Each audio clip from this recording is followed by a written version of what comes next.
नमस्कार मित्रांनो, मी ईश्वर काळे. आयकेटेक मराठीमध्ये आपले सर्वांचं स्वागत आहे. आज आपण एक महत्त्वपूर्ण अपडेट बघणार आहोत. समाज कल्याण विभागामध्ये एकूण 219 पदाची भरती निघाली. त्या भरती संदर्भात आपण माहिती बघणार आहोत. त्या भरती संदर्भात माझ्याकडे PDF आहे. त्या PDF आपण थोडक्यात माहिती बघूया. प्रशासन, सामाजिक न्याय विशेष विभाग, विशेष सहाय्यक विभाग, महाराष्ट्र राज्य, मुंबई. समाज कल्याण आयुक्तालय, महाराष्ट्र राज्य, पुणे. इथं बघू शकता तुम्ही जाहिरात.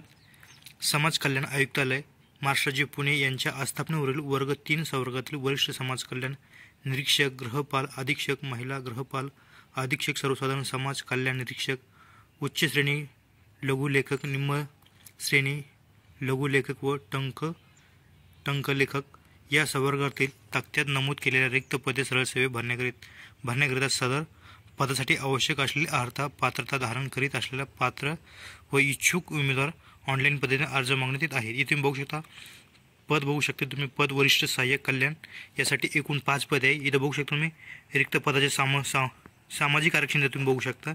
सामाजिक आरक्षणानुसार इथं जागा आहेत. इथे तुम्ही बघू शकता एकूण 5 जागा आहेत. प्रवर्ग बघू शकता, पदसंख्या इथं तुम्ही बघू शकता. सर्वसाधारणसाठी बघू शकता महिला, खेळाडू, माजी सैनिक, अंशकालीन, भूकंपग्रस्त, प्रकल्पग्रस्त, दिव्यांग, अनाथ यासाठी तुम्ही इथे पदं बघू शकतात. त्याचबरोबर तुम्ही दुसरं पद इथं बघू शकता समाज कल्याण निरीक्षक यासाठी एकूण पदे 39 आहेत. इथे तुम्ही कॅटेगरी रिक्त पदाचे सामाजिक आरक्षण वाईज तुम्ही एकूण जागा इथं बघू शकता 39 आहे. त्यानुसार तुम्ही सर्वसाधारण असेल, महिला असेल, खेळाडू असेल त्यासाठी सुद्धा इथं जागा दिल्या तिथे जागा तुम्ही इथं बघू शकता. त्याचबरोबर तुम्ही बघू शकता गृहपाल अधीक्षकसाठी इथं एकूण 92 पदे आहेत. इथे सुद्धा तुम्ही बघू शकता रिक्त पदाचे सामाजिक आरक्षण वाईज तुम्ही एकूण जागा 92 जागा इथं बघू शकतात. इथं तुम्ही या PDF सविस्तर माहिती बघू शकता. या PDFची लिंक तुम्हाला मी व्हिडिओच्या डिस्क्रिप्शनमध्ये सुद्धा देणार आहे. त्यावर क्लिक करून तुम्ही हे PDF सविस्तर माहिती बघू शकता. त्याचबरोबर तुम्ही बघू शकता गृहपाल अधीक्षक वार्ड सर्वसाधारणसाठी एकूण 61 पदे आहे. यामध्ये रिक्त पदाचे सामाजिक आरक्षण तुम्ही बघू शकता. पदसंख्या इथं बघू शकता 61 पदे यामध्ये बघू शकता तुम्ही. सर्वसाधारणसाठी 22 पदे आहे. महिलासाठी 19 पदे आहे. खेळाडूसाठी 2 पदे आहे. माजी सैनिकसाठी 9 पदे आहे. अंशकालीनसाठी 7 पदे आहे. भूकंपग्रस्तसाठी इथं 0 दाखवले. त्यानंतर प्रकल्पग्रस्तसाठी 2 पदे आहे. दिव्यांगसाठी एकूण 2 पदे, अनाथसाठी एकूण 1 पद असे पूर्ण एकूण 61 पदे इथं आहे. त्यानंतर तुम्ही खाली बघू शकता उच्च श्रेणी लघुलेखक एकूण पदे 10 आहेत. त्यासाठी तुम्ही इथं बघू शकता पदसंख्या बघू शकता 10. त्यानंतर सर्वसाधारणसाठी किती पद इथं 8 पद आपल्याला दाखलेले. महिलांसाठी 2 पदे, बाकी सर्वांसाठी तर 0 पदं दाखलेले आहे. त्यानंतर आपण इथं खाली बघू शकता निम्न श्रेणी लघुलेखकासाठी एकूण 3 पदे आहेत. यामध्ये बघू शकता तुम्ही प्रवर्ग वाईज इथं बघू शकता. त्यानंतर तुम्ही इथं रिक्त पदाचे सामाजिक आरक्षण इथं बघू शकता. यामध्ये एकूण 3 पदे आहेत. इथं फक्त सर्वसाधारणसाठी 3 पदे, बाकीसाठी 0 आहे इथं. त्यानंतर तुम्ही खाली बघू शकता लघु टंकलेखसाठी स्टेनोटायपिस्टसाठी एकूण 9 पदे आहेत. इथं सामाजिक आरक्षण इथं तुम्ही बघू शकता. इथं एकूण 9 पदे आहेत. इथे तुम्ही बघू शकता सर्वसाधारणसाठी 6, इथं महिलांसाठी 3 पदे, बाकी आरक्षणासाठी इथं 0 पद दाखल आहेत. त्यानंतर तुम्ही इथं बघू शकता पदसंख्या व आरक्षण संदर्भात साधारण तरतुदी इथं तुम्ही बघू शकता या PDF. त्यानंतर आपण इथं खाली आणखी काही महत्त्वाची माहिती इथं बघूया आपण. इथं तुम्ही बघू शकता अनाथ आरक्षण इथं तुम्ही बघू शकता. अनाथ व्यक्तीचं आरक्षण शासन निर्णय महिला व बालविकास विभाग क्रमांक अनाथ 2018 प्रकरण 182 का 03 दिनांक 3 ऑगस्ट 2021 तसे या संदर्भात शासनाकडून वेळोवेळी जारी करण्यात येणाऱ्या आदेशानुसार राहील. त्यानंतर तुम्ही आणखी खाली माहिती बघू शकता. माजी सैनिककरिता इथं आरक्षण इथं बघू शकतात. त्याचबरोबर तुम्ही आवश्यक प्रमाणपत्र इथं बघू शकतात. त्यानंतर प्रकल्पग्रस्ताचे आरक्षण इथं तुम्ही बघू शकतात. भूकंपग्रस्तासाठी आरक्षण इथं तुम्ही बघू शकता. त्यानंतर आपण खाली इथं तुम्ही बघू शकता वेतन श्रेणी खूप चांगली आहे. तुम्ही वेतन श्रेणी बघू शकता पदावाईज. पदाचे नाव इथं बघू शकता. उच्च श्रेणी लघुलेखकासाठी वेतन श्रेणी 44,900 आहे. इथं बघू शकता वेतन मॅट्रिक्समधील वेतन स्तरी इथं बघू शकता तुम्ही. गृहपाल अधीक्षक महिलासाठी इथं 38,600. त्यानंतर गृहपाल अधीक्षक सर्वसाधारणसाठी 38,600 वेतन श्रेणी इथं बघू शकता तुम्ही. त्यानंतर समाज निम्न श्रेणी लघुलेखक यासाठी 21,800. त्याचबरोबर तुम्ही समाज कल्याण निरीक्षक पदासाठी बघू शकता 35,400. त्याचबरोबर तुम्ही लघु टंकलेखकसाठी तुम्ही बघू शकता 25,050 इथं बघू शकता. इथं तुम्ही वयोमर्यादेची गणना इथं बघू शकता 31/10/2024 पर्यंत बघू शकता. सवर्ग इथं तुम्ही बघू शकता. त्याचबरोबर किमान मागासवर्गीय अनाथ यासाठी 18 वर्ष इथं बघू शकता. कमाल मागासवर्गीय अनाथ इथं तुम्ही वयमर्यादा इथं बघू शकता तुम्ही. त्याचबरोबर इथं तुम्ही आपण खाली काही माहिती बघूया. इथं बघू शकता विवाहित वयोमर्यादा इतर कोणत्याही बाबतीत शिथिल केली जाणार नाही. त्याचबरोबर तुम्ही इथे खाली बघू शकता शैक्षणिक अर्थ इथं बघू शकता तुम्ही. इथं बघू शकता तुम्ही पदाचे नाव इथं बघू शकता. गृहपाल अधीक्षक सर्वसाधारण गृहपाल अधीक्षक महिलासाठी तुमची शैक्षणिक अर्थ तुम्ही बघू शकता. शासन मान्य प्राप्त विद्यापीठाची कोणत्याही शाखेची पदवी किंवा महाराष्ट्र शासनाची पदवी समतुल्य म्हणून मान्य केलेली अर्हता शारीरिक शिक्षण विषयातील शासनमान्य पदवी असल्यास प्राधान्य. महाराष्ट्र राज्य तंत्रशिक्षण मंडळाची SSC MSCIT संगणक अर्हता परीक्षा किंवा समकक्ष संगणक अर्हता. त्याच्यानंतर तुम्ही वरिष्ठ समाज कल्याण निरीक्षकासाठी इथं शैक्षणिक पात्रता बघू शकता. शासन मान्यता प्राप्त विद्यापीठाची कोणत्याही शाखेची पदवी किंवा महाराष्ट्र शासनाने पदवी समतुल्य म्हणून मान्य केलेली अर्हता. त्याचबरोबर तुम्ही शारीरिक शिक्षण विषयातील शासनमान्य पदवी असल्यास प्राधान्य. महाराष्ट्र राज्य तंत्र शिक्षण मंडळाची MSCIT संगणक अर्हता परीक्षा किंवा समकक्ष संगणक अर्हता उत्तीर्ण असणे आवश्यक आहे.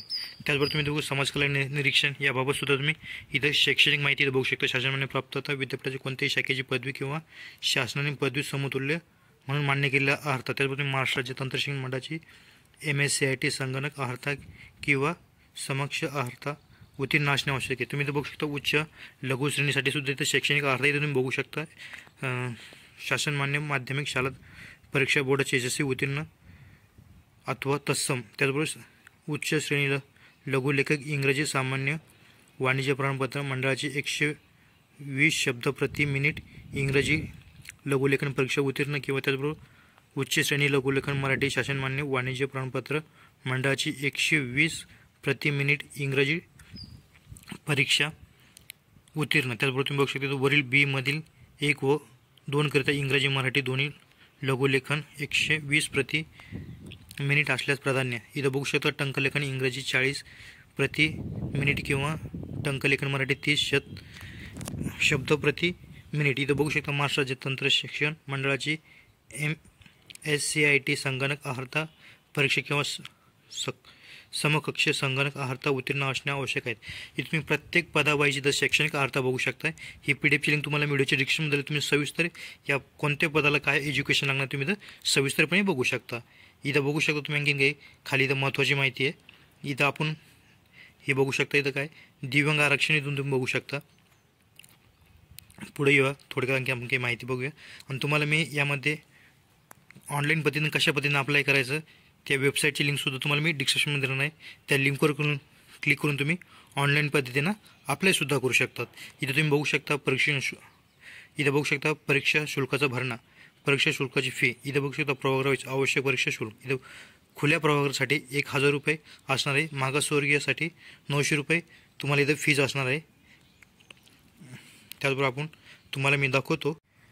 त्याचबरोबर आपण इथं बघणार आहोत ऑनलाईन पद्धतीने कशा पद्धतीने फॉर्म फिलअप करायचा. त्यासाठी तुम्हाला मी वेबसाईटची लिंक व्हिडिओच्या डिस्क्रिप्शनमध्ये देणार आहे. त्या लिंकवर क्लिक करून तुम्ही या वेबसाईटवर शकता. इथं आल्यानंतर समोर आपला असा काही इंटरफेस दिसेल. तुम्हाला न्यू रजिस्ट्रेशन ऑप्शन दिसेल आणि ऑलरेडी रजिस्टर्ड याचं ऑप्शन दिसेल.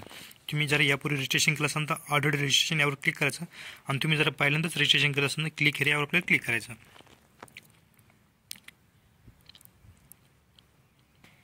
क्लिक यावर ऑप्शनवर क्लिक करून समोर आपल्याला असं काही इंटरफेस इथं बघायला भेटेल. आपल्याला काही सूचना दिसेल ती सूचना वाचून घ्यायची. त्यानंतर आपल्याला क्लोज या ऑप्शनवर क्लिक करायचा. त्यानंतर समोर आपल्याला गोपनीयता सूचना आपल्याला इथं काही दिसेल. इथं तुम्ही बघू शकता. तुम्हाला सुरुवातीला अर्जदाराचे नाव टाकायचे, अर्जदाराची जन्मतारीख, मोबाईल क्रमांक, ईमेल ID, तुम्हाला तुमचं जेंडर सिलेक्ट करायचं. त्यानंतर तुम्हाला आय एग्री ऑप्शनवर क्लिक करायचं. आय एग्री या ऑप्शनवर क्लिक केल्यानंतर समोर आपल्याला असं काही इंटरफेस इथं बघायला भेटेल. त्यानंतर आपल्या इथं खाली यायचं. इथं खाल्ल्यानंतर तुम्हाला तुमची सुरुवातीला व्यक्तिगत माहिती भरायची. तुम्हाला इथं तुमची उमेदवाराची पहिले तुम्हाला तुमचे स्वतःचं नाव टाकायचं आहे. कॅन्डिडेट मिडल नेम तुम्हाला तुमच्या फादरचं नेम टाकायचं. त्यानंतर उमेदवाराचे आडनाव टाकायचे. त्यानंतर उमेदवाराच्या आईचे नाव टाकायचे. त्यानंतर फादर म्हणजे वडिलाचे नेम इथे टाकायचे. त्यानंतर तुमच्या नावात बदल झाला आहेत का असेल तर यस करायचं, नसेल तर नो करायचं. त्यानंतर तुम्हाला जन्मतारीख टाकायची. जन्मतारीख टाकल्यानंतर आपल्याला खाली यायचं आहे तर तुम्हाला तुमचं जेंडर सिलेक्ट करायचं, मेल फिमेल. त्यानंतर तुमचा मोबाईल नंबर टाकायचा, कन्फर्म मोबाईल नंबर टाकायचा. त्या व्यतिरिक्त तुमचा अल्टरनेट मोबाईल नंबर असेल तर ते टाकायचा. ईमेल आय डी टाकायचा, पुन्हा कन्फर्म ईमेल आय डी टाकायचा. इथं मॅट्रिक आसन क्रमांक, तुम्हाला तुमचा रोल नंबर टाकायचा. त्यानंतर तुमचं मॅट्रिक महिना, उत्तीर्ण होण्याचं वर्ष म्हणजे तुमचं 10वीचं उत्तीर्ण होण्याचं वर्ष तुम्हाला इथं टाकायचं. त्यानंतर परीक्षा चाचणी केंद्र क्रमांक आपल्या इथं सिलेक्ट करायचा. त्यानंतर दुसरी परीक्षा केंद्र पसंती आपल्याला सिलेक्ट करायचं. त्यानंतर तिसरी परीक्षा केंद्र इथं आपल्याला सिलेक्ट करायचं. त्यानंतर आपल्याला टिप या ऑप्शनमध्ये क्लिक करायचं, जनरल टू टिप करायचं आणि पुढची तुम्हाला माहिती संपूर्ण फिलअप करून घ्यायची. अशा पद्धतीने तुम्ही तुमचा पुढचा फॉर्म तुम्हाला पूर्णपणे भरून घ्यायचा आहे. आजचा हा असा महत्त्वपूर्ण व्हिडिओ होता. व्हिडिओ आवडल्यास लाईक करा, कमेंट करा, शेअर करा. असंच आपल्या चॅनलचे नवीन नोटिफिकेशन चॅनलला सबस्क्राईब करून ठेवा. थँक्यू, धन्यवाद. पुन्हा व्हिडिओ नवीन अपडेट्ससह.